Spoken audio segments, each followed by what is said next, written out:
Hey everybody, how's it going? Hope you're having a great day. I'm coming to you live from my Framework laptop webcam with beautiful hotel lighting. I have put in zero effort to make this hotel usable as a YouTube studio, so my apologies for the video quality. I've been very busy over the past week and a half. I started a new job at an organization called Futo. I'll include a link down below. We are trying to change the world, and the world is not going to change itself. But I'm still going to try to make time to do videos to go over the things that, well, I find to be bullshit in the world on this channel. I talk a lot about a concept called right to repair. The idea that you should be able to have somebody other than the manufacturer be able to repair what you own. If you buy this device from manufacturer A for $600 and the only person who can fix it is manufacturer A, and they make money when you buy new devices, well, guess who's likely going to be overpricing the repair services or just not making them available so that you buy a new device. It is a fundamentally built-in conflict of interest, and it is getting worse with each passing year. Now, as the concept of right to repair has become more popular in state legislatures, in politics, in the media, and among general consumers, you have seen companies release programs pretending to care about right to repair, virtue signaling that this matters to them. Apple is one of them. With these two videos, I'll link them down below. You can get an idea of what I think. The absolute TLDR is that these programs, in my opinion, are useless bullcrap that are intended not to make it easier for you to fix your device, but rather to be able to tell a legislator, look, we already did something about that, so you don't got to pass that law. Don't worry about it. And to virtue signal to the media so that the media tells customers that they should just keep buying this shit regardless of the fact that it's getting more and more difficult to fix and that the customers continue to get screwed. Now, let's take a look at Samsung's self-repair program. Samsung is a company that often copies Apple. Apple removes the headphone jack, Samsung makes fun of them for removing the headphone jack, and then Samsung removes the headphone jack. Apple doesn't have a micro SD card slot.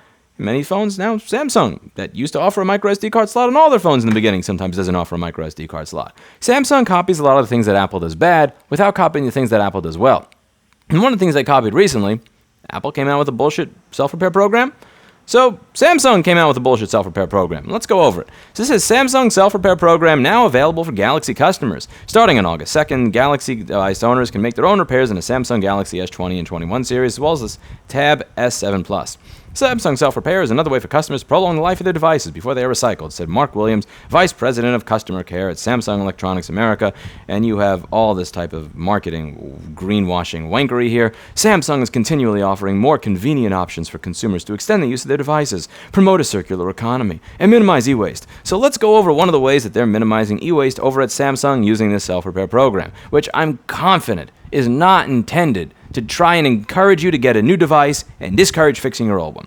So let's just go over a basic kind of repair that you may want to do on this device. Like, for instance, this phone over here, it's at 71% right now, and it was at 91% when I started doing this video because the battery in it is going bad. Now, I can't buy a battery to this phone because they only have batteries for the newest phones because it's not like the older phones are the ones that need a new battery.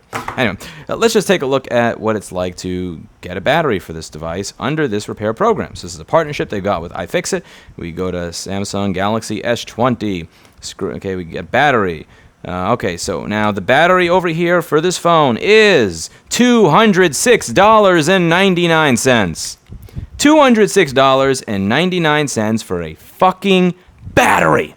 Now, the reason that it's $206.99 for the battery is because they have the battery adhesed onto the screen. They're not selling the battery by itself under this program. Now, there's a bunch of ways to look at this. Firstly, well, Louis, they have to do that because they adhese the battery into the screen. You could give consumers the battery by itself and have them deal with the fact that they have to scrape it off. Or you could just not adhese the battery to the screen to begin with because that's really effing annoying. You know, phones managed to be really, really, really, really thin back in the day, even when they weren't adhesing batteries into them. And this is where this all becomes a meme. One of the things I've talked about in these programs is that Apple's self-repair program for the iPhone, you can buy a battery, but you can't buy a charge port. Samsung's repair program, you can buy a charge port, but you can't buy a battery. This is a meme. This is ridiculous horseshit. And I'm sure there's going to be some sort of Samsung apologist that's going to defend this. Again, I use a Samsung S10e. It's not a horrible phone. It has a micro SD card slot. It's got a headphone jack. And unlike most phones nowadays, the shit actually fits in my hand. But this is bullshit. Again, you take a look at the cost of a Samsung S20 used. $359. $279, $387. Like, these are not, again, you can buy this thing for close to $300. So when you have a battery that's going to cost over $200, and then you have the labor involved in opening the shit to get to the battery and do the job properly, you bet a lot of people are going to look at that and go, guess I should just replace it because the cost of fixing it is almost the cost of the phone. And in my opinion, that's the point. Now, maybe it's not malice. Maybe it's laziness. Maybe they just don't care to offer the part discreetly because that's slightly more effort involved for them. Maybe it requires a little bit more work. But again, to them, why put that effort in? Why put that work in? If repair is difficult, you will buy a new one. If you buy a new one, that's more money for them. There is a financial incentive for these programs to suck.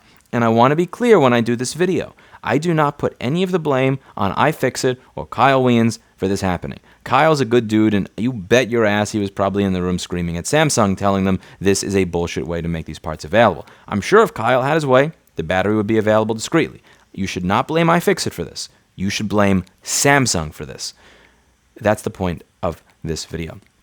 So what I want you to do is do what my earth science teacher, Mr. Sinclair, told us all to do in 11th grade. He said, if there's one thing you get from this class, because I know a bunch of you are probably not paying attention to anything anyway, and let's face it, he was correct, is I want you to leave this class having a healthy skepticism for what you see in the world. Don't become a crazy conspiracy theorist. Don't doubt everything just to be contrarian. Just have a little healthy skepticism and look for evidence for things. So if you see that they came out with a repair program and they say that they care about the circular economy, they care about minimizing e-waste, they care about repair options, they care about recycling, then just take a look at the one item that is guaranteed to die in every one of these phones, even if you treat it perfectly. Even if you treat this phone very well, you never drop it, you're not overheating it, you're not smashing it. One thing that's guaranteed to die is the battery.